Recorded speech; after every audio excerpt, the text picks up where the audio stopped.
Sahana Vavatu, Sahanao Bhunaktu, Sahaviryang Karavavahai, Tejasvina Vadhitamastu, Ma Vidvishavahai. Om Shanti, Shanti, Shanti. In verse 3, we've seen that Krishna has decided to teach this to Arjun because he considers him his friend. Krishna, the teacher, is comfortable with his student, and so it gives permission to Krishna to pass on this knowledge. And unlike Sanjaya and Dhritarashtra and Arjun, they all heard the same knowledge. As you know, Sanjaya was remotely viewing the teaching, and he was narrating it to Dhritarashtra. And so all three of them were simultaneously getting this knowledge from Krishna. However, they had a very different response and thus a different interpretation. So this means that though the Gita is present and available, depending on what the mind is in, how involved it is entangled in life and so on, will depend on what message it receives from the Gita. Arjun was very ready for the knowledge because he needed some help. He needed guidance. So it was very relevant to him. So you will notice that any knowledge or anything that really hits you hard, it hits you hard for several reasons. One, because it's the most prominent is it's very relevant to you. It's very relevant. It's speaking to your situation. You're going through something, and that something demands or warrants a solution. So this is why it's we don't consider downfalls as downfalls. There's no negatives because is it really a negative considering that any kind of downfall warrants or summons a solution? If your life was just blessed and it was all wonderful and you were sort of parked in this world of imagination or surrounded by beauty and so on, then you would sort of live in this world of partiality. You would think that everything's figured out, but because nothing really stays the same, you would eventually come to see that there's so much more to life. So then it stands to reason to say the sooner you find out the limitations of living and what the world can give you, the better, because eventually you will find out. And I mean, wouldn't you want to find this out in your earlies than the laties? Some of us, they discover like 60, 65, you just retired and you think life is going to be good now. But then the irony is now that you're no longer having the role of work and children and so on, now you're free to actually even ask the question, what do I even want? Where do I belong here? And now the real midlife crisis starts to hit you. So we don't want to get to this point. In fact, unfortunately, it seems that we often let life just go by its own accord. We just wait it out, and then there's a moment of inevitability, and then you're confronted with this, impossible to escape situation. But it's much better to actually go through your life and induce it yourself through, exposure to challenges and to engage in self-reflection before you're forced to really self-reflect. And everyone will come to this point.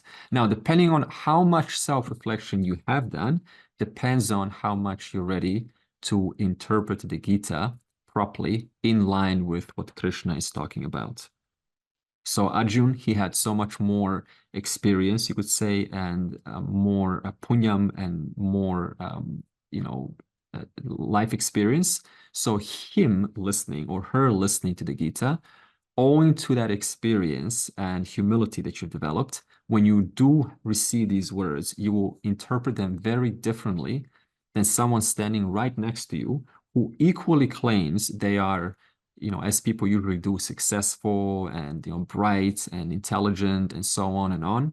But one of you will get it more accurately than the other. So the question is why? What is that determining factor? Again, the determining factor is how ready you are. What is your readiness? and thereby Arjun was the most ready. Now, because he was ready, Krishna was equally ready to give him the knowledge. And then going to verse 6 last week, Krishna brought a important verse, and he says, for the one who is unborn, so I am unborn, my knowledge does not wane, and I am the Lord of all living beings. Now, this is a important, see, you can just sort of read this and just go forward, but I think there's a lot of wisdom in here. And I'm using this verse to expound, what do you mean by Lord of all beings? Because he doesn't say Lord of only some, he says of all. So beings, don't just think being is just someone sentient, rocks and leaves and wind and space and fire and air, everything. So now it's a big statement to make. I am the Lord of everything. So the natural question will be now, what do you mean by Lord of all beings? How do I understand this directly while living? So it's not just an affirmation that says, Krishna is the Lord of all beings, and then you go on with your life. You want to see it. You want to cognitively connect with it. And so this is the teaching that has commenced. And how has it commenced? Last week, we said, using a simple example, we said that a pot maker is a creator of the pot. So we said that this potter, right, the intelligent fella, he's a ghatasya karta. He is a maker of the pot. The ghatasya karta, to make the pot, implies that you have to be a gata jnata, a knower of the pot. So it means that not only do you have to know something before you can create it, but if you think about the potter, the maker, if he knows about something, will he create the pot unless he has the initiative, the forward momentum, the movement to actually take the knowledge and create something out of it? The answer is no. So I go up to you and you say, Andre, I know how to create a sculpture from rock. And I know how to create the most polished sculpture you have ever seen. And I say, wow, create Ganesha for me, please. And you say, no, I'm just gonna, keep this knowledge to myself. I say, no, you need to be functional. You need to take the initiative from yourself and move, like get it out, get your wonderful knowledge on paper, please. And you say, no, I'm just going to revel in my knowledge.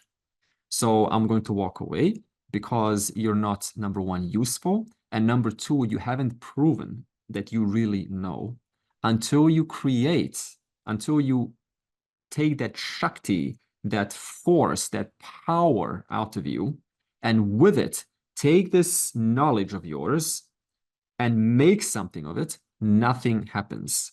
Therefore, the pot knower not only has knowledge of the pot, obviously, because he knows the pot, he also has the Shakti, the force that takes that knowledge and makes something of it.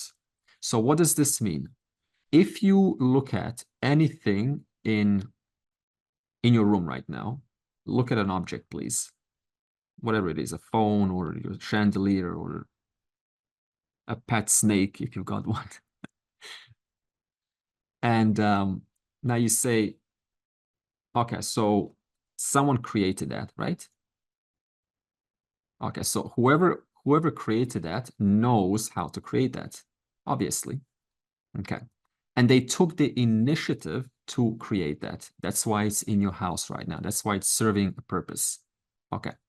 Now, so far, we have established that the kartritvam, any doership, any makership implies a jnatritvam. This is the basic logic. Any doership implies a knowership. You cannot create what you don't know. You may say, for example, I know a rocket, right? You know a rocket. Okay, so I also know a rocket. But can you actually create a rocket? Do you know what's the first steps to create a rocket? No. We may know what it consists of, but we don't know the details, the physics, and whatever, other components the rocket requires. So you cannot create what you don't know. So therefore, because the potter knows how to create the pot, he thus is able to create the pot. Can the potter create a rocket?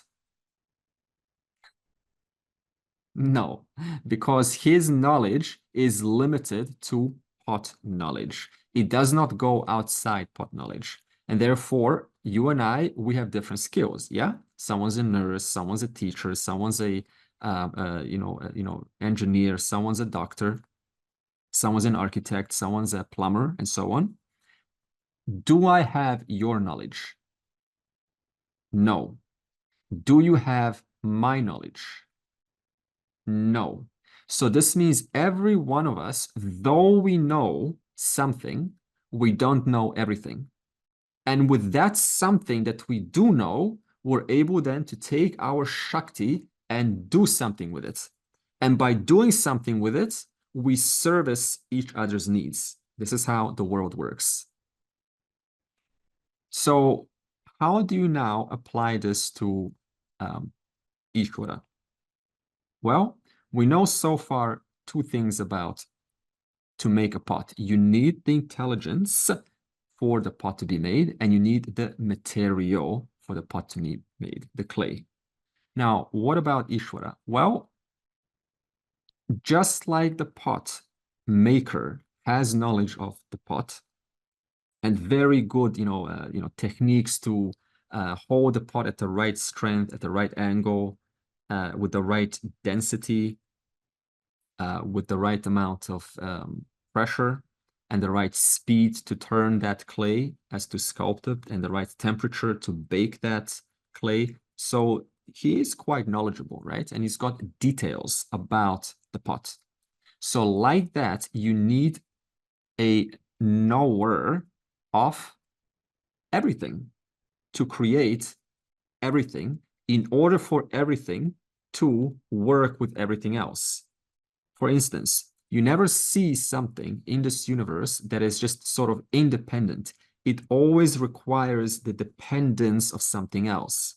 A typical example is, right, we require plants to give us oxygen, and plants require our carbon dioxide.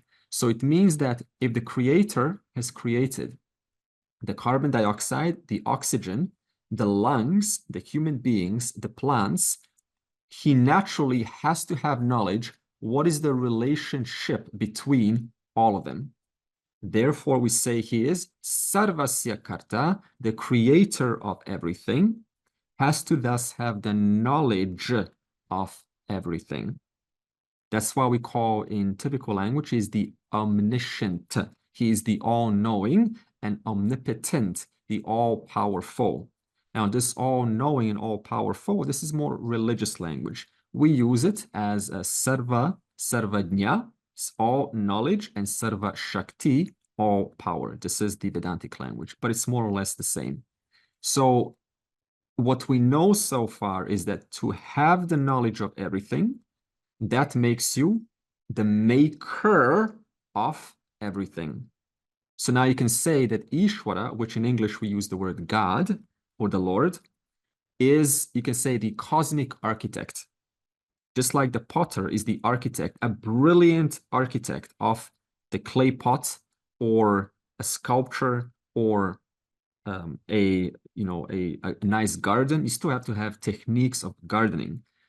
Similarly, he is the Lord who is the architect of not only the clay, which is made of silica and so on, and atoms and so on. He is the Lord of the very human being who will make the clay into a pot. He is the very Lord of the very fire that is used to bake the pot. He is the very Lord of the air that the potter is breathing to survive and digest his food in order to stay long enough and energized enough to make a functional thing in this world. And that to whom the potter makes something functional for is going to be, right, someone else, the buyer. So now naturally, you have to also have the relationships between one thing and another. You have to have the relationship between a man and a woman. Like, what do I do? Okay, great. There's a female and there's a male. What do I do with that? Well, when they get close together, what happens? Automatically, if the conditions are right, a certain chemistry sparks. So you don't decide that. It's already inbuilt. So the creator thus designs it in such a way that anything in this universe, when it's not only is it connected to something else, but when it gets closer, that too induces a different relationship between the two objects. And none of this you and I program. We just get born as a body with a thinking instrument, and you're able to then to open your eyes and you're able to then say, you know, I want to walk over there. And then automatically the movement and the coordination happens, and it's able to move from here to there. And so I want to just show you how, you know, what it means to say omniscient, because we often say all-knowing. So here, all-knowing is very clear. The one from whom nothing is missing. Every knowledge that you and I ever learn about anything in any endeavor and that is yet to be discovered comes from that one in whom that knowledge already resides. It's just a matter of time between now and some other time in the future where you and I start to ask, we want to design flying cars. Now we have to design an anti-gravity device, for example, or we want to make a calculating device, an arithmetic machine that uses something, some gears, some concepts to be able to automatically calculate numbers. This was a big question for us only 500 years ago, 300 years ago. We didn't have calculators. But does that mean that the calculator was not there? No. The concept of taking gears, of taking weights, of taking certain instruments and putting them together and them creating, you know, additional subtraction, that concept was already there. It was just a matter of time when human beings started to ask the questions, we need a better solution. And what happened then? They started to use their brain and to tap in this all knowledge, all power.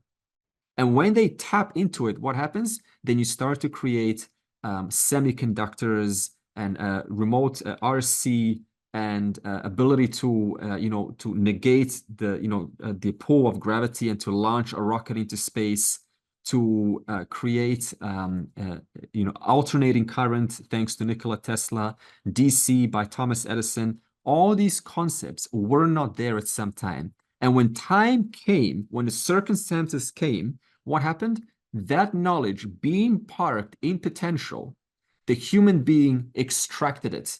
And he, through his initiative, created an instrument that you and I are now going conveniently to the kitchen, pressing the button on the kettle, it gets to 100 degrees, boiling point, and then you drink your tea.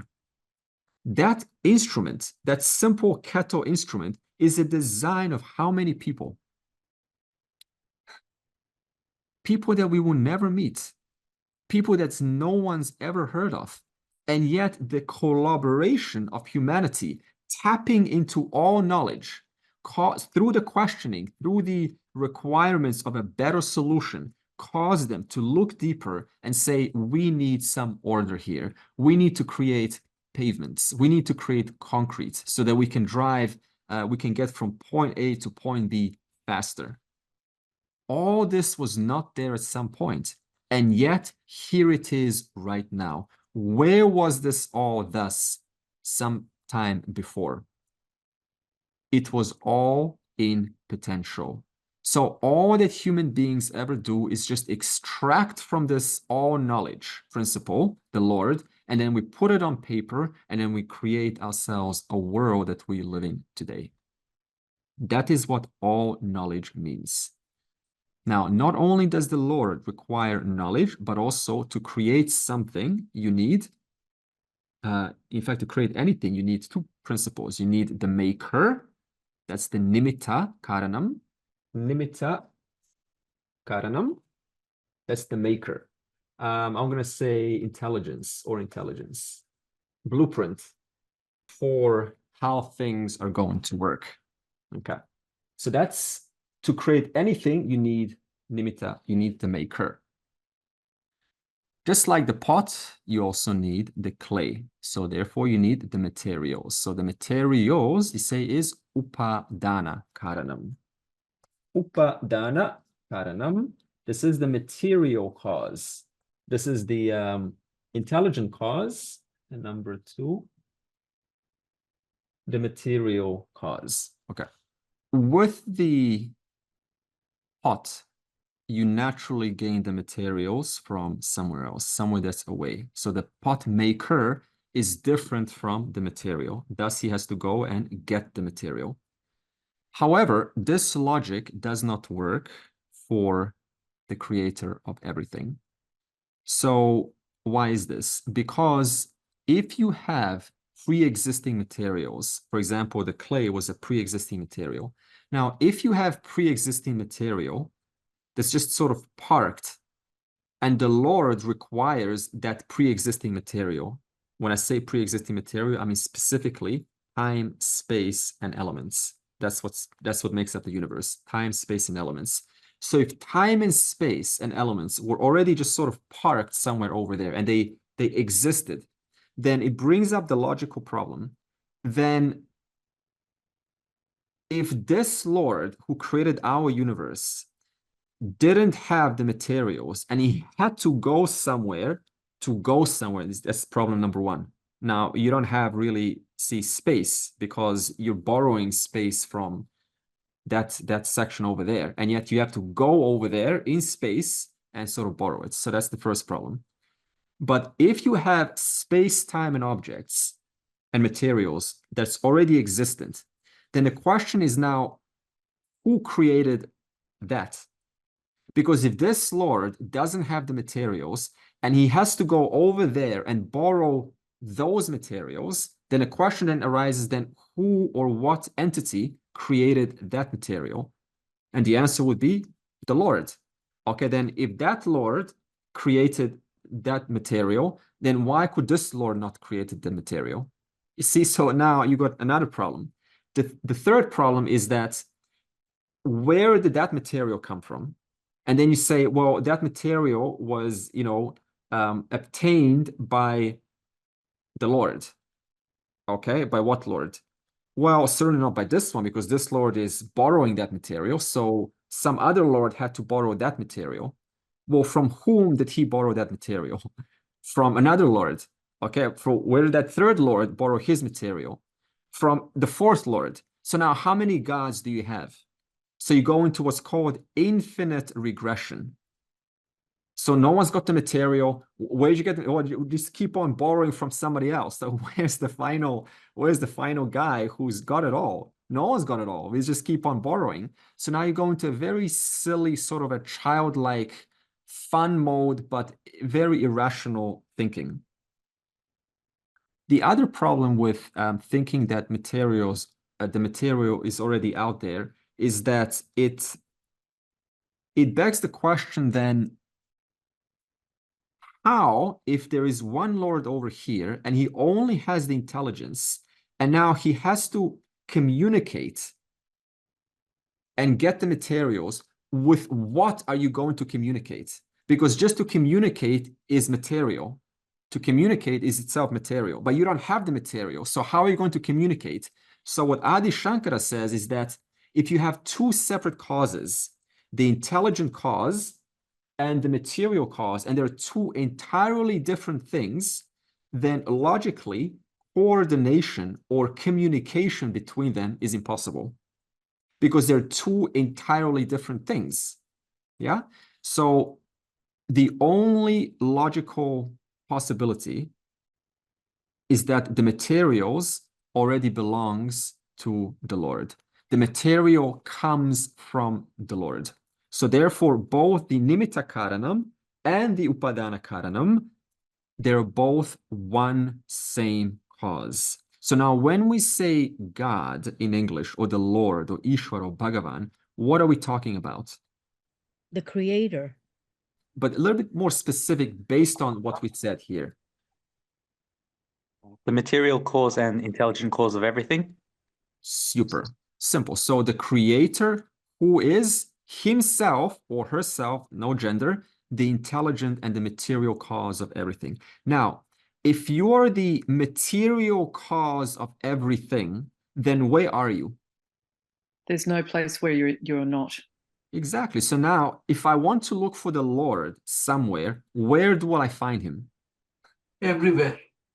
There's no place where I can't find him. Even the air I'm breathing now is the Lord, because the air itself is just material. We just said he is the upadana karan. He's the material of all things. There is no outside material that is not of the Lord. Every material that is experienced, that is seen, that is perceived, is the Lord. So now if you look around your house and you go, oh, you know, there's no God in here in my house. I need to go somewhere else and find God. You see the silliness of this thinking?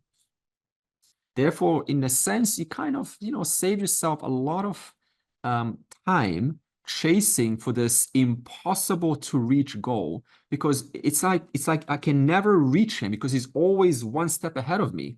But for Vedanta says is he's right here, right now, obtaining as the very materials, every material, any time itself. Why do we say, you know, when a person is sort of hard to help, you just say to them, just let time, just give him some time. What are you really saying?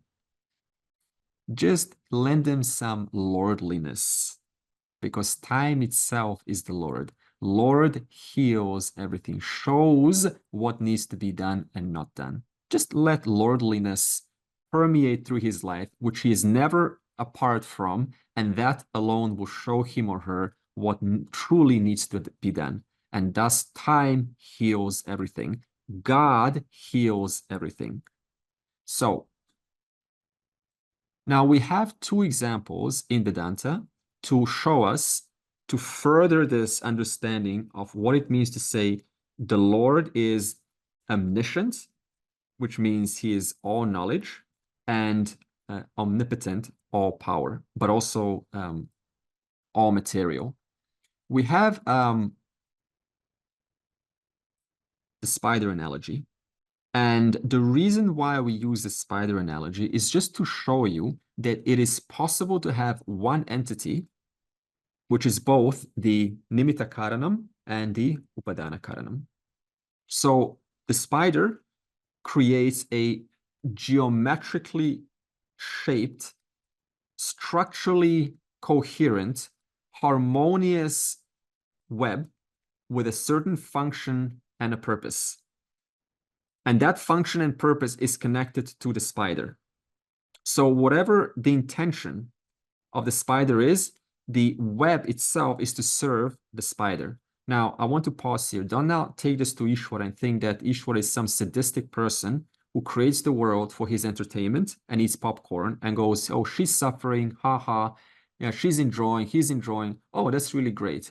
See, every example, if the mind is not careful, it would love to take that example and then just sort of project it everywhere. This is not what Vedanta is. So every example has a limit. So for now, the specific intention of the spider example is to demonstrate you can have one entity who, like a spider, from him arises a coherent, intelligently well put together, geometrical shaped web with a structure and a purpose. And second, from his own salivary glands, the spider creates the web.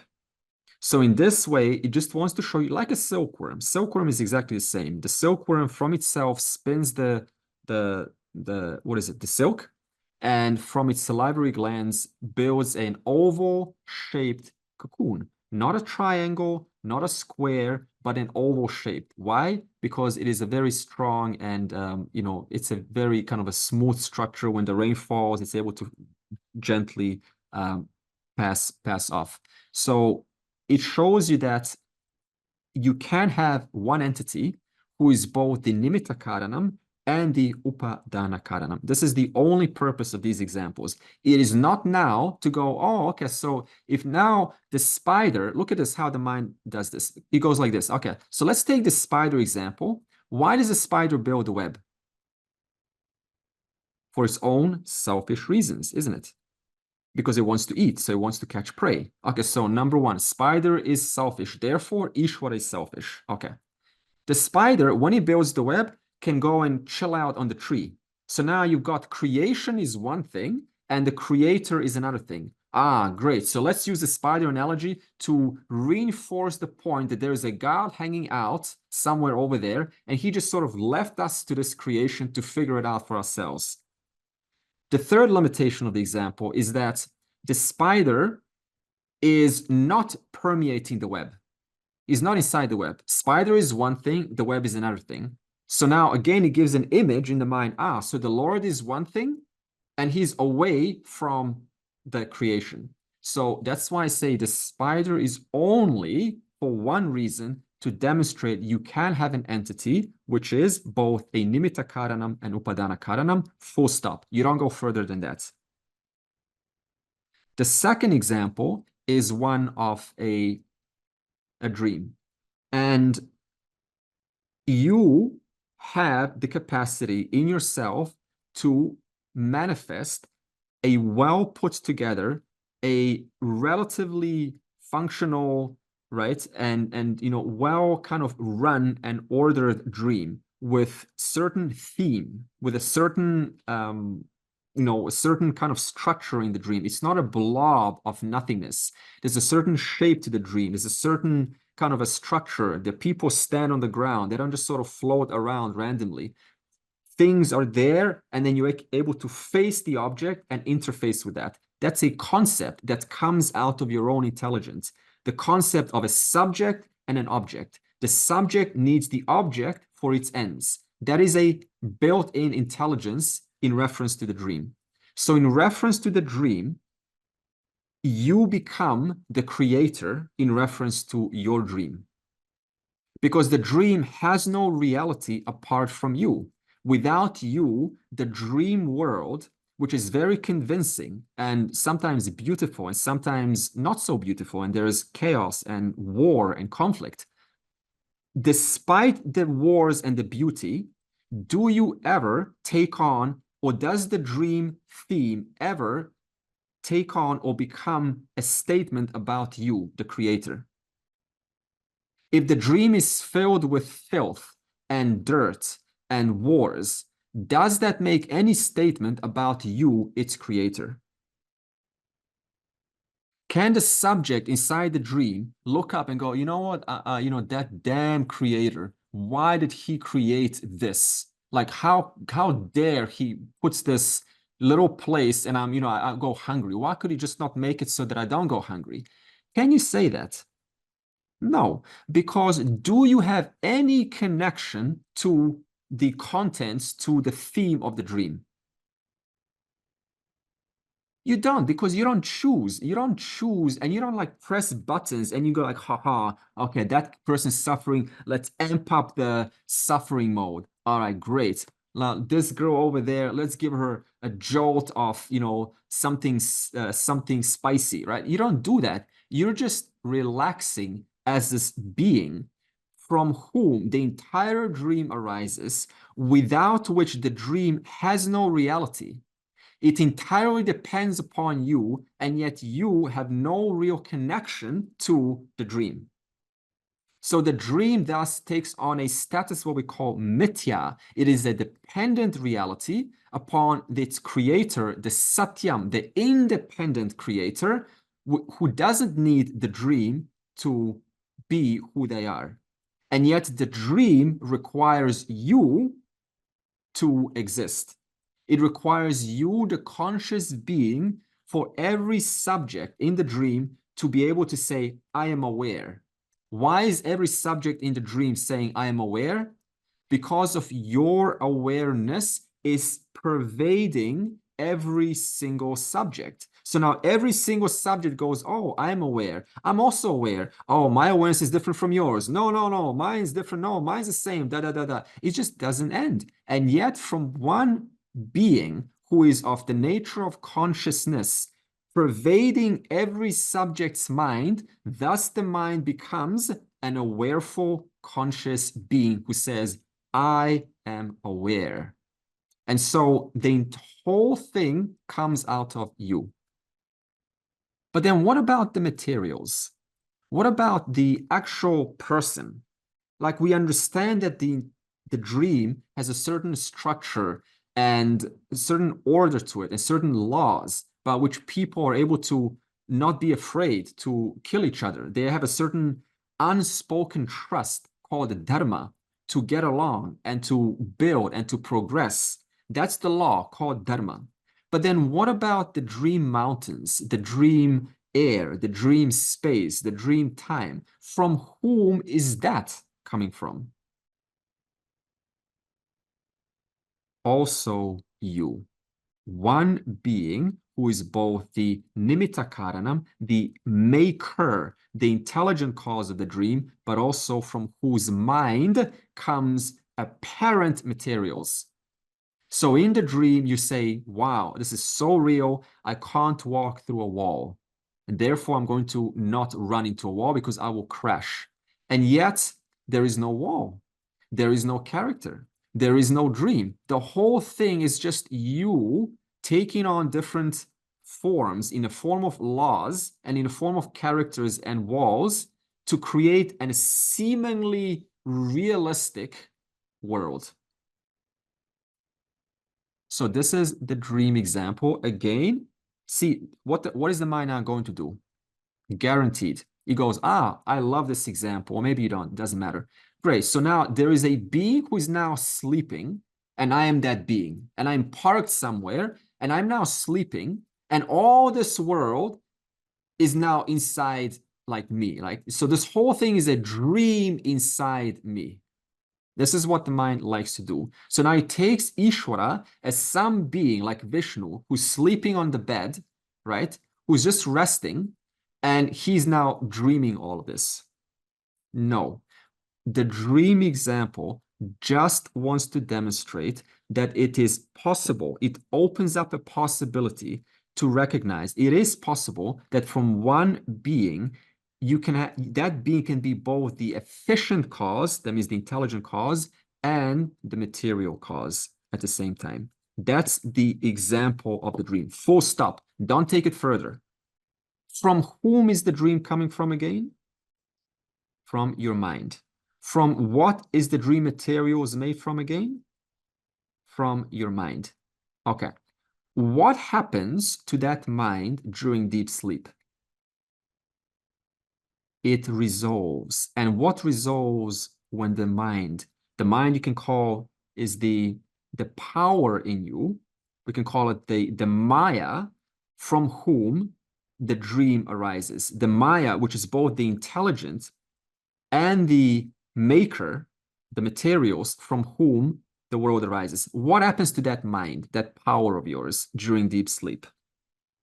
It resolves. So when that power resolves, is there a world? No, the world simultaneously resolves with it. But into what does it resolve?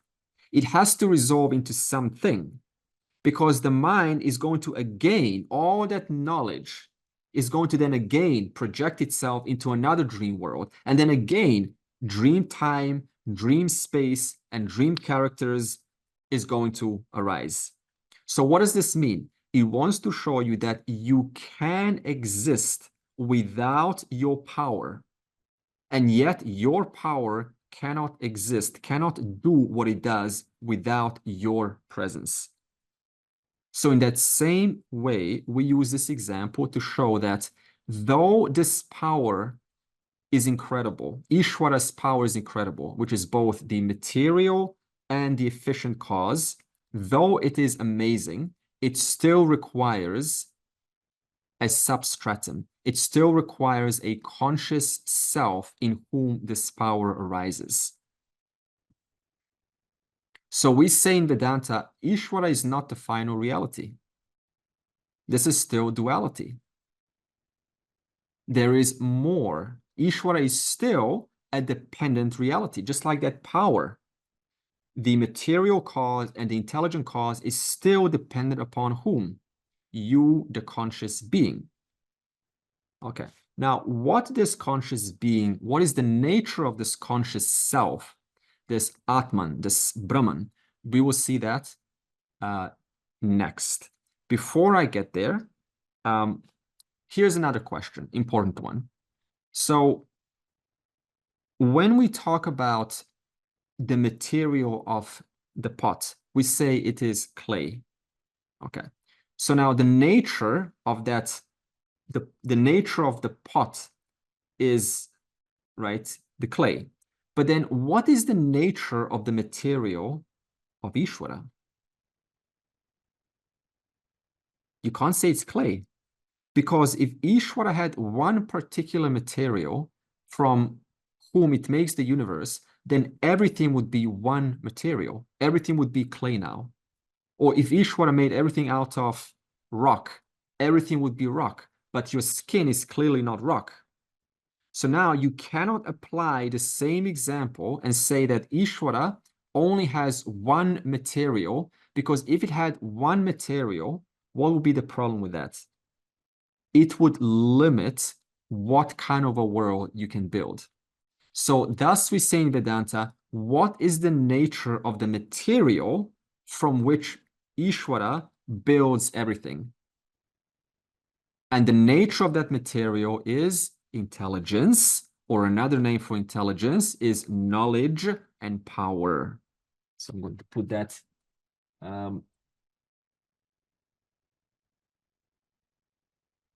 intelligence, or another name is, sometimes you say knowledge and power. Okay. I often use the word intelligence.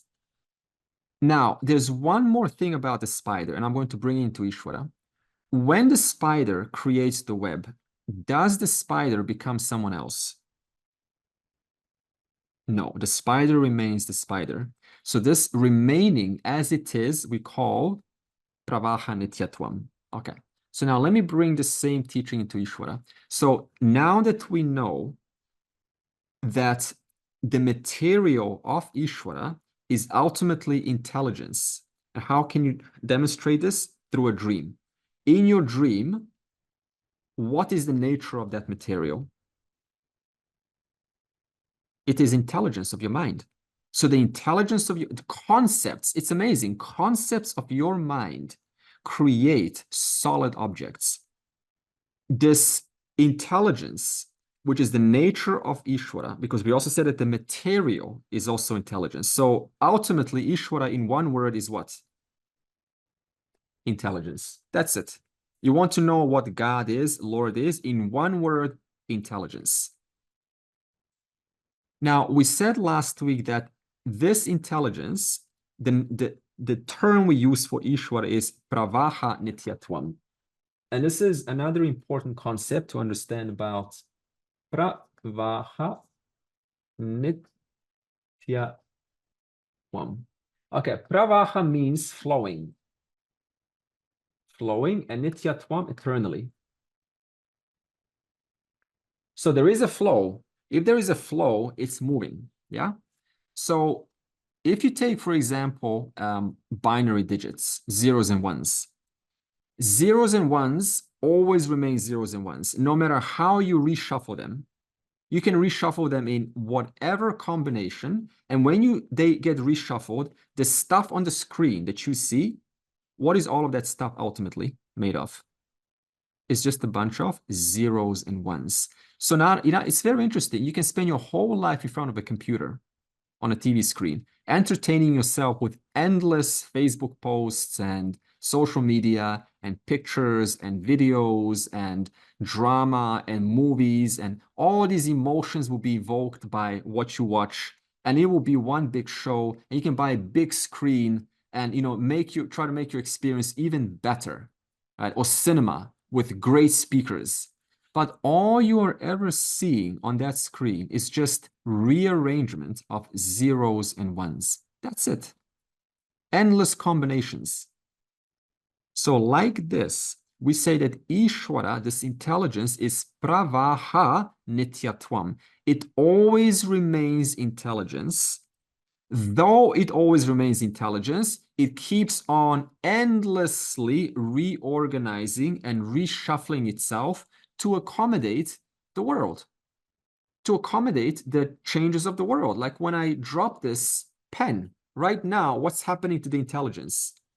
It's reshuffling, reorganizing to give you an image, frame by frame, that this pen is actually falling. But you see one continuous movement because your brain is programmed to see that. But what's actually happening is just intelligence reshuffling to make this move. Intelligence reshuffling to make this hand move. Intelligence reshuffling to make your brain right now go, this is not making sense. This is making sense. This is too much. I need to watch the video again. I need to re-understand this. I feel like I'm missing something. Your thoughts too are nothing but intelligence reshuffling itself to give the appearance of a thought. Because we said at the statement, I am the Lord of all. That means there's nothing here, nothing that you ever experience or ever not experience that is not the Lord. Everything that you've ever experienced or thought about, every doubt, every image, every question that you ever will pose to a teacher or not pose, every idea, every concept of what is moksha, what is not moksha, what am I, what happens after death, death itself, life itself, Swarga Loka, Brahma Loka, whatever world you want to go into, devas, devatas, whatever you ever touch, come in touch, or don't come in touch with, it is nothing but intelligence, one intelligence endlessly reshuffling itself while always remaining intelligence. If you don't know this, what's going to happen? Your eyes will be on constant effects, millions of effects. And when your eyes are on millions of effects, you are endlessly entangled, trying to reconcile everything, which will never happen. So from standpoint of Ishvara, there is no contradiction, because if there's only one cause from whom endless effects arise from, then what is there to discuss? What is there to study? What is there to philosophize about? What is there to reconcile? What is there to argue for? What is there to miss? Even your tears, because someone has gone, those tears themselves are intelligence, reorganizing to make the drop go from your eye all the way down, pulled by gravity. And your grief itself, intelligence. And your joy, intelligence. So from Ishvara's standpoint, there is absolutely no contradiction with anything, because there's only one cause manifesting as countless effects, and this will never end. And as long as you're in this Dvaita, where one thing is different, and I have to reconcile the differences, this will never happen until you're recognizing that there is one intelligence, one God manifesting as all of this, including this face talking to you, and this face now shaking its head and going, aha, aha. That too is just intelligence. Whereas the jiva, its eye being on the effects, the bitterness, the anger, the resentment, every time the jiva experiences this, it is why? Because in that moment, it takes the pain as absolutely real. It forgot the presence of God, of intelligence. Therefore, any time you ever take any situation as real, and it just totally, you get entangled by it. Why is that? Because in that moment, you forgot the sameness. You forgot the cause that's endlessly reshuffling to obtain as the experience that you're going through. And that you that is going through is also that intelligence. what is the ultimate lesson you can get from any situation? We know that karma yoga, we say that the lesson that you can get is to know that I can't change the outcomes. I can only do my best, and whatever comes to me, I do the best I can to, to go through life. But I cannot insist that something has to happen because there are too many variables. So this is a great lesson from karma yoga standpoint. But what is an even higher learning that you can have from every situation that happens to you in the light of this teaching? Everything is awareness. We're not at awareness yet. Everything is Ishvara. Intelligence. Everything is intelligence. Brilliant. Lorena? I'd say I'm just listening to all your words and I'm noticing that all the flow requires time. So anything that's bound by time is mithya, is dependent on consciousness, which is not bound by time. Exactly. So time is the constant flow of everything.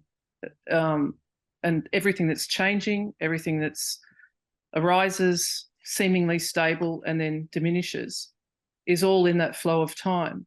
And time doesn't affect your true nature.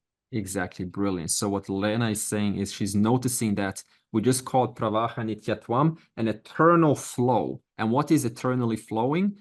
Time itself. And what is with time flowing? The words, the changes, the colors, the feelings, the sensations, everything. And yet in the presence of that, there is what Asha has said, awareness, which I'm going to get to yet. But right now we are at intelligence.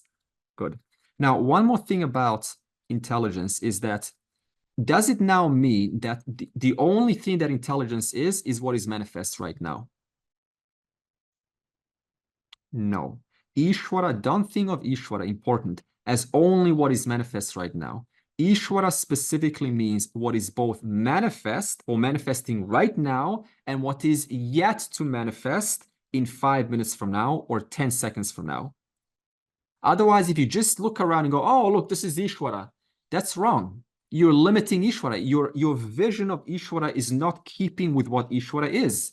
So Ishvara is not only the laws that are operating, like psychological laws, the law of sound traveling to reach the microphone and the microphone converting into signals and coming to your speaker, so on, but the flesh and so on. It is also what is yet to happen couple of minutes from now, as a result of our interaction, as a result of our actions. Those actions are carrying what's called an adrishtapalam, an unseen consequence, and all of those unseen consequences is also governed and facilitated within Ishvara's order.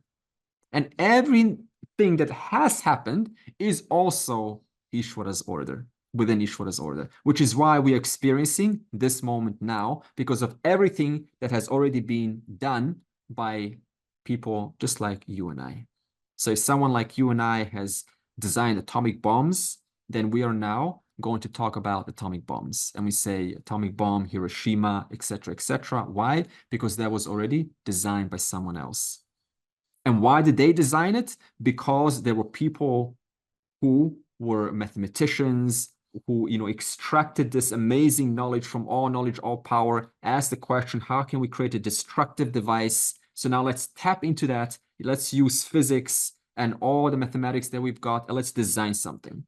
Now, why did that happen? Because of someone in their year 200 who was a simple guy and said, let's design, or let's inquire into the higher concepts of mathematics, which was already in the Vedas 1,000 years ago anyway.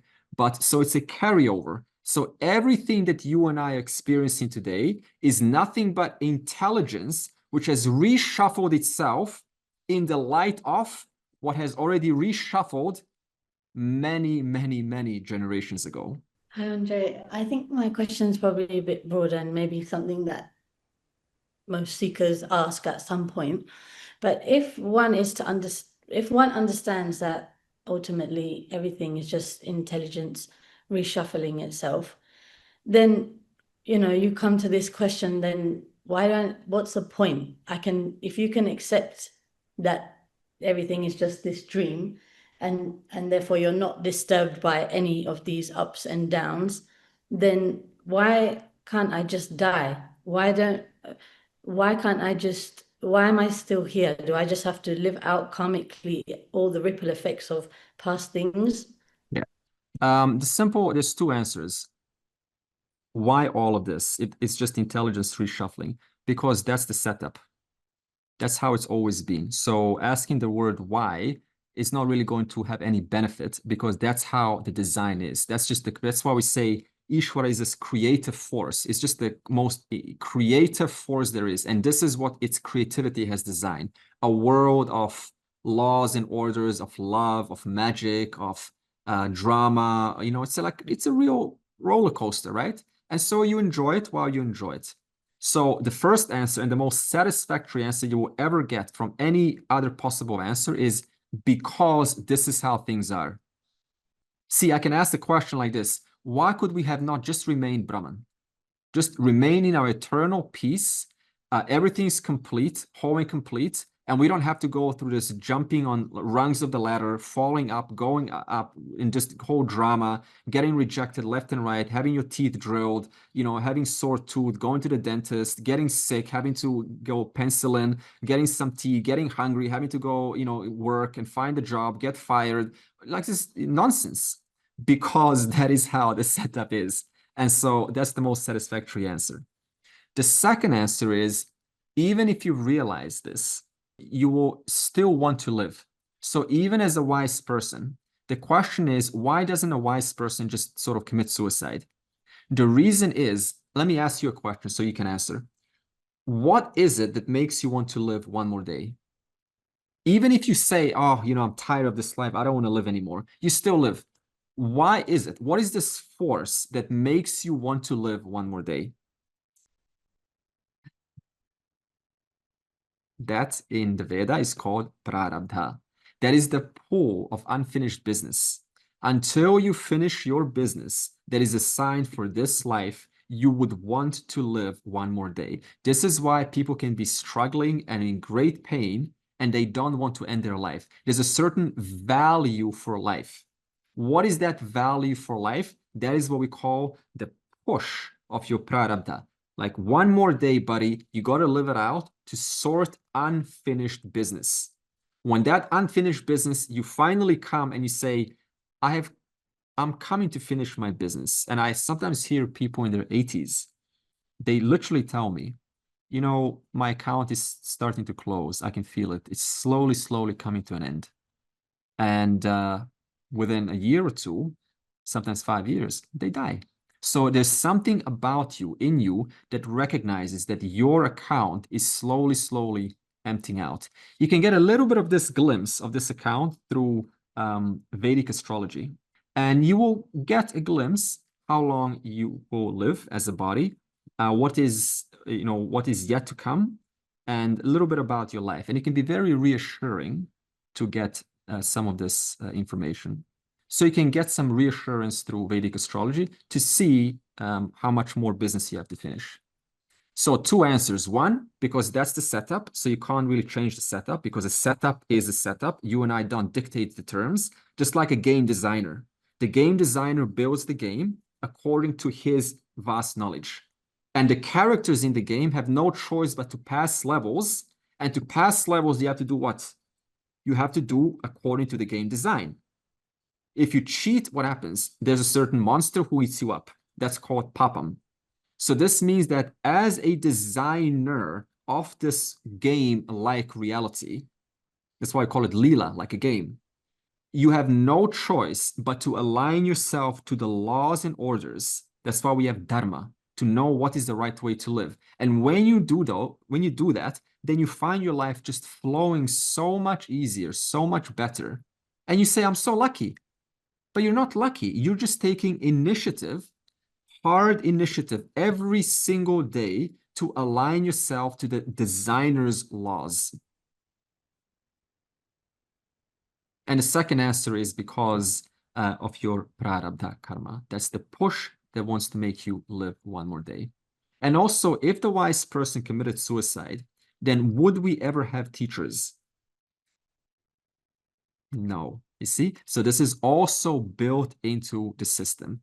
Because you and I, we need teachers. I needed a teacher. I was like so hungry for this, ready to jump off a cliff for the sake of moksha. But I needed a teacher. If there was no teacher, I will not be teaching right now. So similarly, the dear students also want to genuinely understand the reality in which they're finding themselves in. And the only way for that is to have a liberated being who is understanding the reality, who has the knowledge, who is both a Shrotriya and also a Brahmanishta. Shrotriya means they're very well versed with the scriptural understanding, so they're able to connect the dots, they're able to explain, and a Brahmanishta is the one who is living the vision. They're not just speaking as an academic thing, they are literally living, they're understanding, their journey has come to an end. There's nothing in it for them to teach or not teach. They're an instrument of Ishvara. It's not like they teach because they want students, but because people want to know. Therefore, I give this instrument and offer it wherever it needs to be. So it's like this. Andre, so I have a question. So when we say everything is in potential, manifest and unmanifest, so when we say this is cyclical and at some point everything unmanifest and goes into potential, so does that mean anything which comes into existence when it manifests, it's eternal from that cycle point of view, but the only thing truly eternal is the intelligence or consciousness? But for instance, the Vedas, we say this knowledge is eternal. Yeah. But this knowledge would also be in potential, and then it manifests. And which means this knowledge at some point manifested, but it's eternal in that sense. But when it was in potential, it wasn't there. It was just in potential. It was there, but just potential. Is that true? Good. And the related question to it is, when we say someone gets moksha, a jiva manifested, it was in potential and it manifested. And in this manifested world, it's doing its thing to finally get moksha. But suppose a jiva doesn't get a moksha and everything goes back into unmanifest.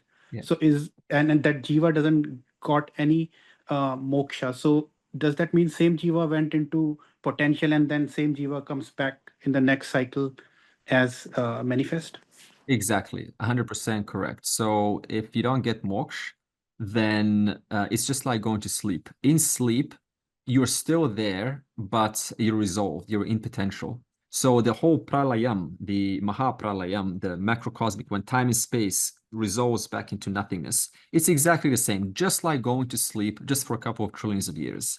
And then again, you wake up inside an amoeba or a snake, because you have to take evolution into account. You have to first go through monkey, a little bacteria and so on. And then you come to finally a state of a Homo sapien who's able to sort of ask the question, who am I? What's the purpose of life?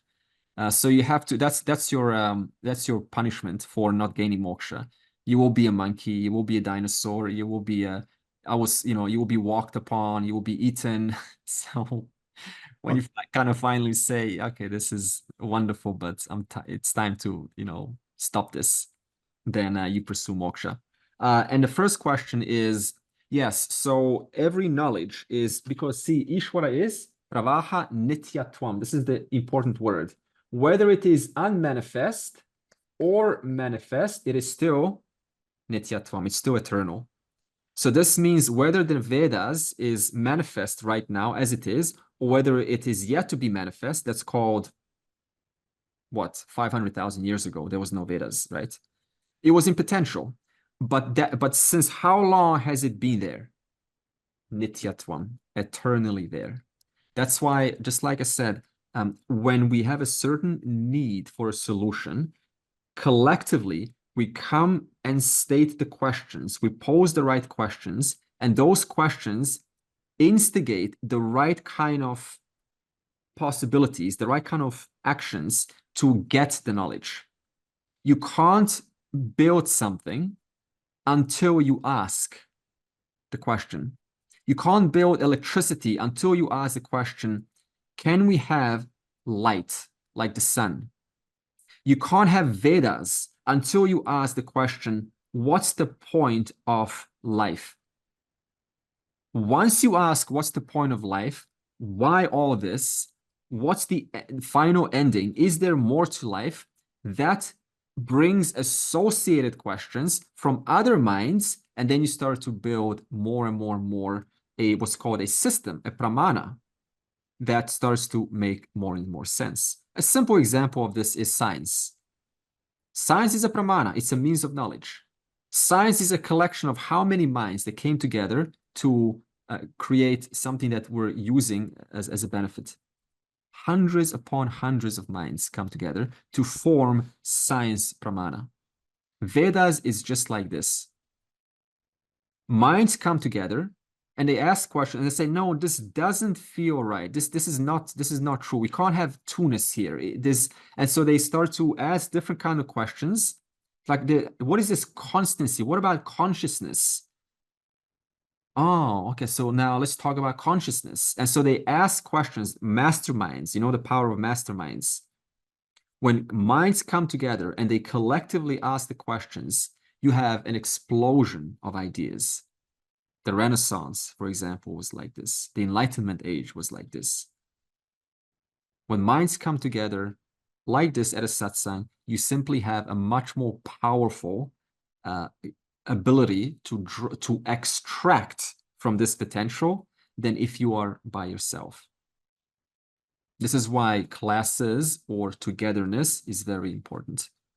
Thanks, Andre. And one question, can I ask more?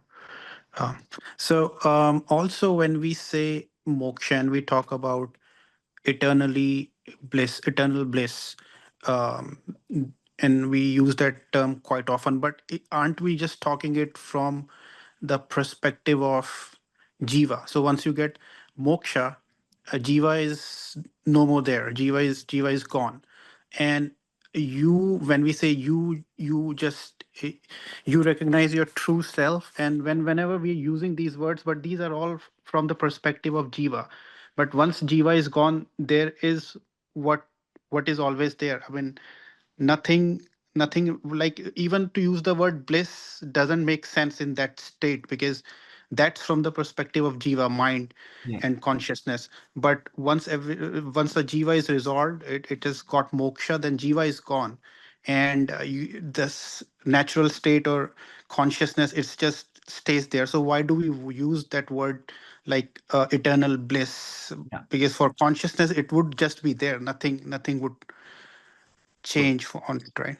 Okay, good. So I'll make this relevant for all of us. So what Ashish is asking is, not all of the teachers will say this, Ashish, but some books will state that your nature is Ananda. Now, this word Ananda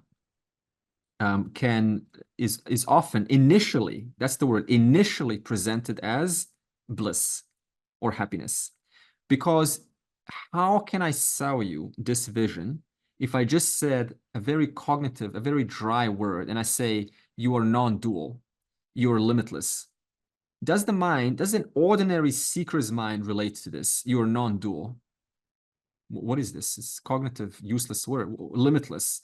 You start to now imagine some kind of limitless being. You see the problem with this? But the moment I sell you an emotion, I say it is eternal bliss, now your eyes are wide open. You want to listen.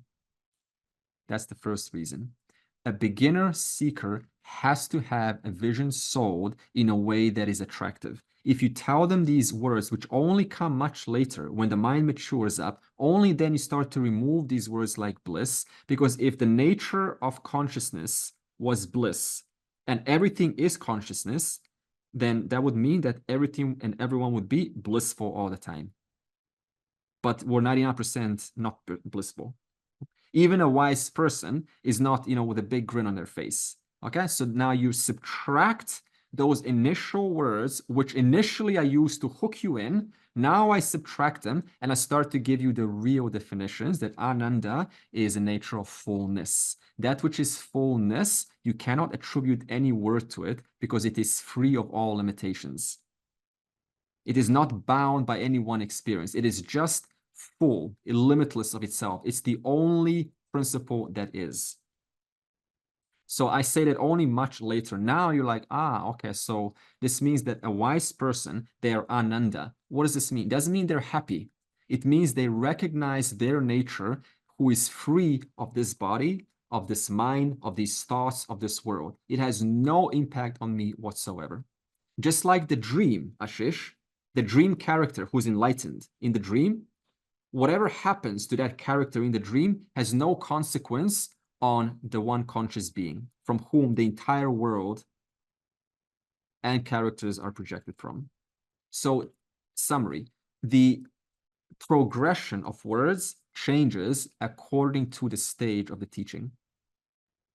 That's why we don't give black or white terms. You would say, didn't you say that Ananda was bliss and now you're sort of saying it's not bliss? You don't know what you're talking about. No. This is a pramana, a teaching. A teaching is very dynamic. Anyone who's ever taught, you know that you cannot give black or white descriptions. It doesn't work to a human mind. The human mind is so dynamic. It wants to know the nuances within nuances within nuances. So you have to keep stating the same thing from different angles. I'm sorry, just one last thing. So just related. So even the fullness and the benefit of moksha is while you are alive, like a jivan mukta. That fullness is for that jiva. But once, so the benefit of getting moksha is that you understand your nature as fullness, but that's for jiva. But once vidya mukti, like once you lose your body, you finished your prarabdha, then it's no more relevant, right? Because fullness, it is just there.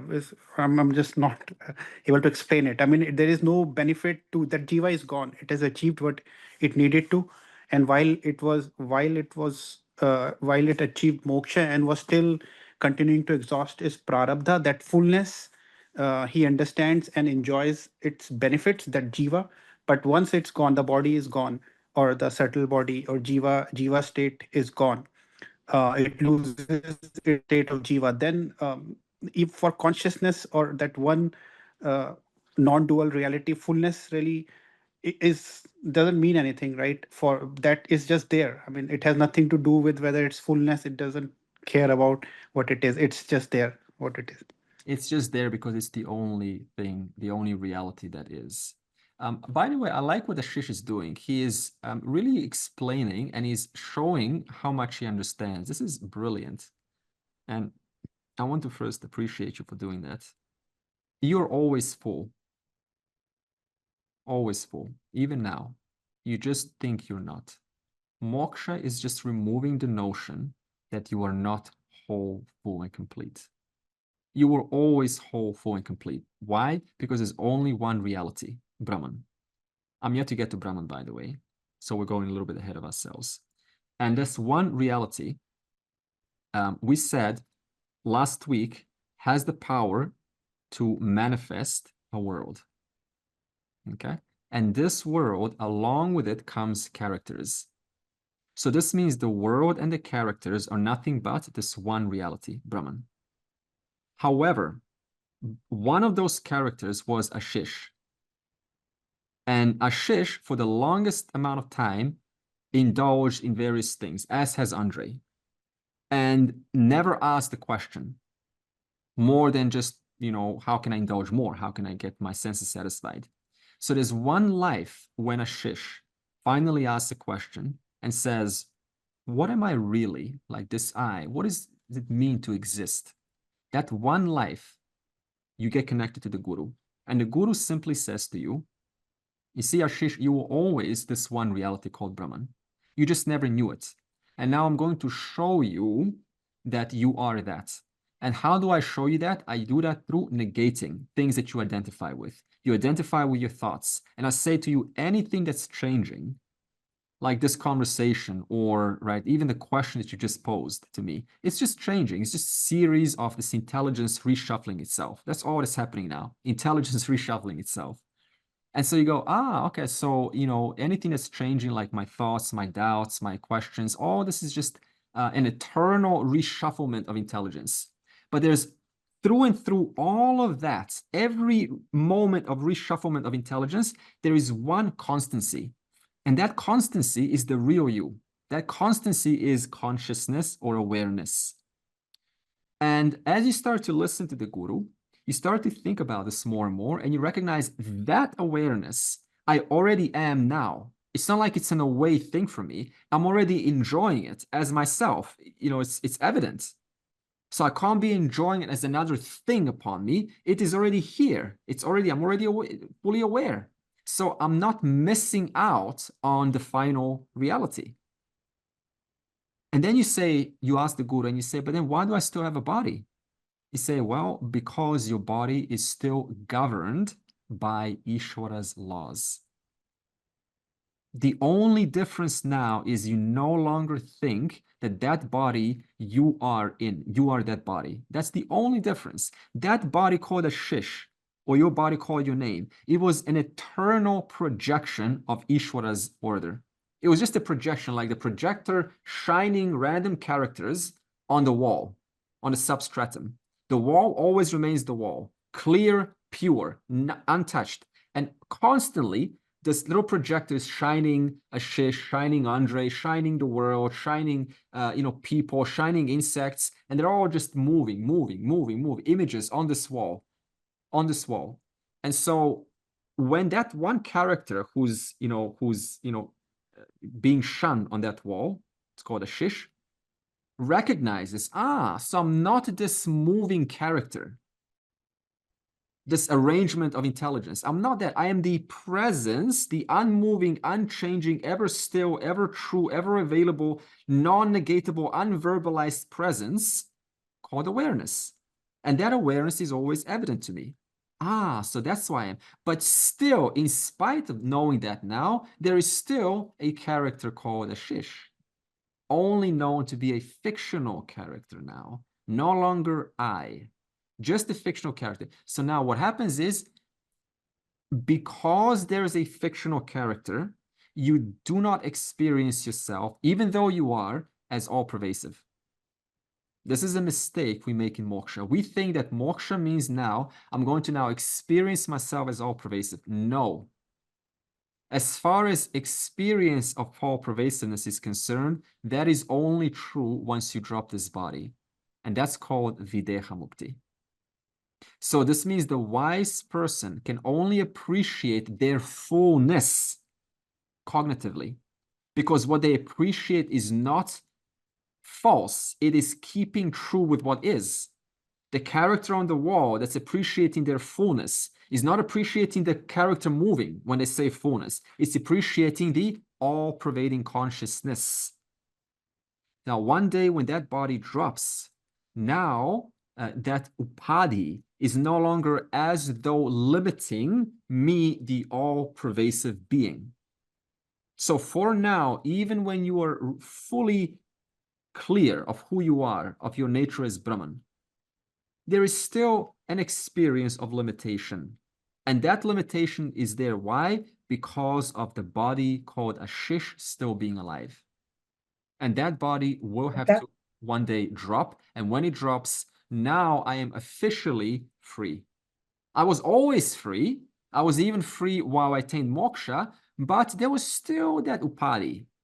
And so you just have to wait for that upadhi to fall away. And when it falls away, you're now officially free. No more limitation of coming back as one more wave and then sort of having to compete with other waves and so on. So my explanation about the moksha thing is similar to a doctor who operates on a person who has a cataract.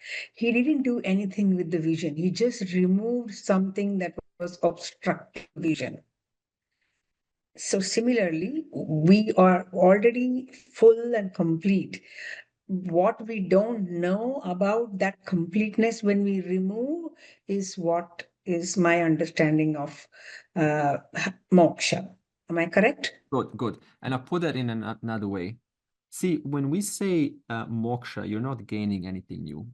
Correct. We say self-knowledge. We often call it Atma Jnanam or Brahma Vidya. Now, the problem with this word knowledge is when we hear the word knowledge, we usually always think it's additive. Because whenever I say you went to the university or college and you got knowledge on something. So it's always about knowledge about something. So it's always paroksha jnanam, knowledge, me, the subject, gaining knowledge about that. So it's two things there. Now, when we say moksha or self-knowledge, it is not paroksha jnanam, it is aparoksha jnanam. It is not knowledge about the self, that's called a scholarly pursuit. It is knowledge of the self, and I am that very self right now. And that's called aparoksha jnanam. And that is not a knowledge in the sense of gaining, it is a knowledge in the sense of negating what I am not. Because for the longest period of time, you have thought yourself as one of the many. But that is simply not the case, because there's only one cause manifesting as many. How can you have many if there's only one manifesting as many? Doesn't make sense. If there's one water manifesting as countless waves, how can you say there's many waters? You can't. There's only one water. For the time being, enjoy yourself as one wave. That's great. Whether you're wise or unwise, you go, of course, you have a much easier time when you're a wise wave, because you know that despite my smallness and my inevitable crash on the banks one day, it doesn't matter, because I am always what is always true, which is the water. Whereas the unwise wave, it suffers. Why does it suffer? Because its differences is always on comparison, itself to somebody else, and fear of death, fear of falling one day on the shore, as it will.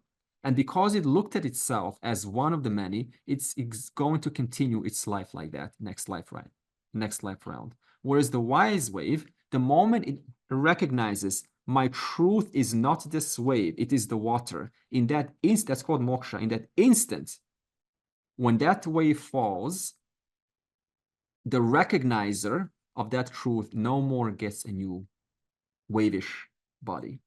And that's, if you want to just make it that simple, it is that simple.